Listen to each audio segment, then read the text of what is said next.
how do you put the noise out? Because there was a lot of faff. Like from the penalty was awarded, they're checking the penalty. It's a long old wait. It's like 2, 3, 4. My head be like, it's raining. and you've got obviously everything that's going around you. And as much as you say, you just take yourself out of the situation, you focus. It's one thing to say, it's another thing to do, isn't it? Yeah, and so then you go back to repetition. You go back to having done this before and to feeling confident going through your own routine, regardless of what's going on around you, that you yourself have a routine as to how you're going to go about executing this penalty in a high moment of tension and pressure. But that's all good and well on paper. Yeah. And so in the end, it comes down to, hey, do you have the guts? Do you have it in your blood to do this sort of thing? And that's why penalties are not for everybody. It's a specific skill, and you have to have a certain personality to be able to take on the responsibility of a penalty and feel comfortable in the moment. How do you feel comfortable in a moment that is naturally uncomfortable? So it's almost impossible to teach. It's like within you. Like, you can't teach that. And I think, look, you can have there's always guys, and I think we've all had teammates who at the end of training, they're taking penalties, right? And we all sit back and go, I don't even know why he's practicing the penalties, because if there is a penalty, he's not taking it. Really? That's not the guy. Right. That's the guy over there. Yeah. Players know who to trust in that moment and who are going to take on the responsibility and are far more comfortable in that sort of environment than others. And Cole Palmer, obviously, the fact that he doesn't go on and celebrate, it's almost, it was anticlimactic to him. It's like, I've gone through my routine, I've done what I know how to do, and yeah, that's all right, that's what I do. I'm here to score goals, I'm here to score a penalty. Take it. 4-4, here we go. Mario, how do you fix it, Mario? Your boy's not bad against top 6 teams. It's when you play against the lower level sides that you struggle. How do you improve that? How do you put in those sort of performances going forward that you did against City? Look, we have to be honest also. I think, like at the beginning when we started talking about, and I think they're building something, of course. And when you're building something, it's always going to be tricky against the teams.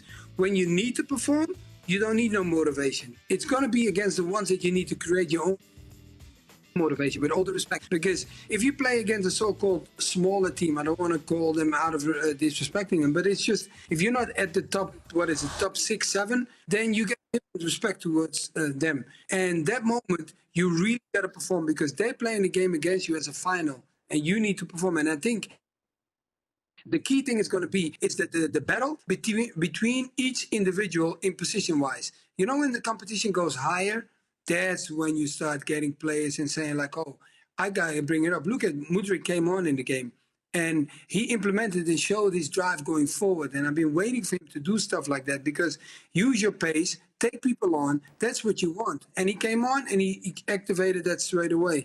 And just all of them. Look at Sterling. He didn't even make it to the national team of England. But look at the way he played that game. Like yesterday was a player that was ready. Jackson.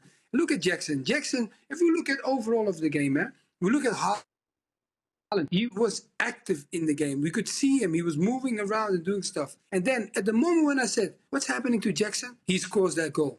Because that's what you want. You want your striker to be available. And even if sometimes strikers are good at that, you could not see them for a couple of minutes and they pop up. And Jackson did exactly that. So having said that, those are the things that the team is going to need. It's like the battle needs to be on, and making sure that they keep growing from this and don't go back and start getting sluggy against the smaller teams. I wanted to ask you about Jackson's goal. Should Ederson have done better? No, I don't think so. I wouldn't. I'm trying to remember which. He saves it, parries it into the path of Jackson. Doesn't get it wide. Jackie, did you watch the game? I did. That was a long time ago. Right. I'm just kind of thinking. It's a subject now. I am. Yeah. Go ahead. You do you, Shaq. I'm going to about Chelsea. The thing for me is, and you look at Chelsea against Spurs, against City, and teams who want to press high up the park, and you can get the running of Palmer and Sterling to exploit them behind. Contrast that with Brentford, who they lost to before Spurs, who just sit back and wanted them on the counter-attack.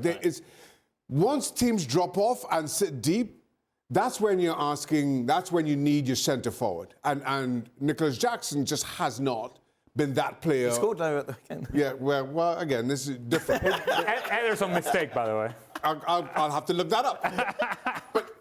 But Nicholas Jackson is not the 6-yard box striker that Chelsea need him to be. And that, for me, is why Chelsea is struggling against teams who want to sit deep. Because, again, as I was saying after the game, against Brentford, as for all their possession, I didn't think they were ever going to score. And that's exactly how it turned out. Are they going to finish top 4, Chelsea? No, I don't think so.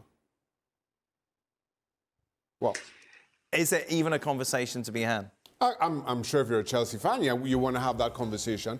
Listen, I thought this performance against City, if they could replicate that, then yes, there'd been the conversation. But who's more likely, Chelsea or United? Chelsea. Really? Yeah, I between Chelsea and United, I go Chelsea because I still think United aren't quite sure how they're playing, what they're doing, what Ten Hag is asking them for. Whereas I feel you're starting to get a little bit more of that with Chelsea and Pochettino. And Nkunku, of course, will be back. And Nkunku come back. But I feel that Chelsea are trending better in the right direction. It's just though the top 4 and those just outside, like Aston Villa, we see how Newcastle cope with their injuries. They have a little bit too much of a gap.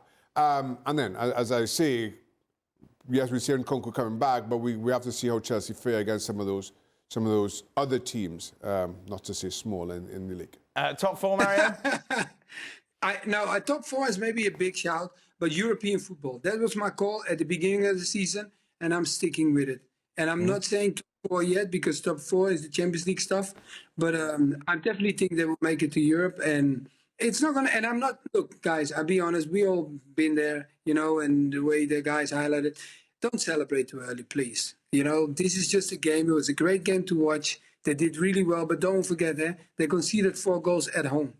That's not what you want going forward. You don't want that because you want to implement yourself. And also for City, scoring 4 goals against City is also not a good point for City. So in both sides, I think both teams will adjust the defensive part of their team. City still going to win the league, Ali? Yes, they are. Is it 3 horses, Arsenal and Liverpool? But those horses are behind, I think, City, not only in the points, but I think I think they're a tier below Manchester City. It was concerning to see Manchester City opened up as much as they did yesterday in as many moments as they did yesterday and for as long as they did.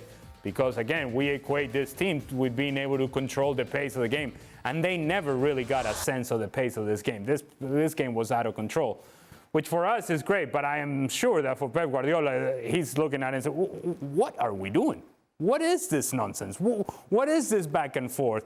There were moments in which they could have slowed it down and just kind of, hey, let's keep possession of the ball, which is something that Manchester City usually does naturally. That wasn't quite the case yesterday. I still think that the best version of Manchester City is better than Arsenal and Liverpool.